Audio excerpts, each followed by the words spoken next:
Hey Frentis, thanks for the question. So Frentis asked, I'm a college student, how do I eat healthy on a budget?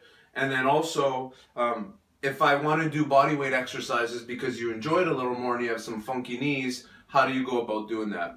So to answer your first question, you know, my what comes to mind immediately is flexible dieting. So on this journey that I went on in 2013, I started moving away from trying to be so crazy and focused on eating clean, like tilapia, chicken breast, sweet potatoes, brown rice, broccoli, asparagus. That's all I used to eat, and I used to be obsessive around it. I wouldn't let myself enjoy things in social scenarios or whatever it may be, and it created a real bad balance in the life, but also relationship with food. So I decided to invest time learning about flexible dieting, and it's one of the best things I've ever done. So one of the books that I would recommend you check out is by Lyle McDonald, and it's called A Guide to Flexible Dieting.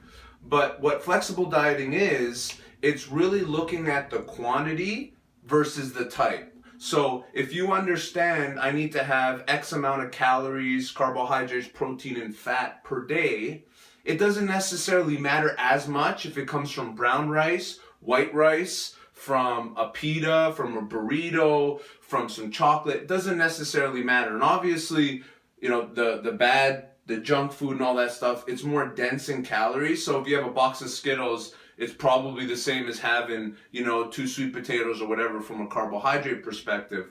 But especially for someone on a budget, like I can't recommend anything more than flexible dieting. So you suggested ramen. Ramen is not bad. Ramen is not a bad thing whatsoever. If ramen is what you're going to consume, understanding what ramen is, which is primarily a carbohydrate source, if you're able to understand, okay, I need to have 150 grams of carbohydrates, 300 grams of carbohydrates, whatever it is, a day, and this ramen container is 70, I know I can have two of them to make whatever percentage of my daily intake is, and then I'll get some protein from here and here. So you can really leverage flexible dieting to get a source of macronutrients to meet your your flexible dieting budget, and then also the calorie intake for the day.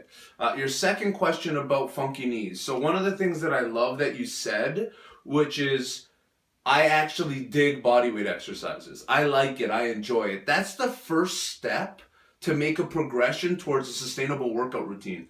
I just so happen to love lifting heavy weights. That's what I love. But some people love bike riding. Some people love playing basketball. Some people like hockey. Whatever it is, that's what's going to allow you to do it over the long term. Not 1 year, not 2 years. I'm talking 20 years, 30 years. Things that make you genuinely happy when you do them. So if you have funky knees, resistance bands training is a great alternative to get a little bit of resistance or weight, but still use body weight exercises. So there's plenty of resources online. I would highly suggest you go to Google, research, the best resistance band training workout routines. Take a look. There's a lot that you can do with the resistance band to do things like split squats, to do lunges, to do jumping squats, to do a variety of different things. And that could be a good way to build some strength in your knees and then also help with the different workout routines that you want to do. But thanks for the question.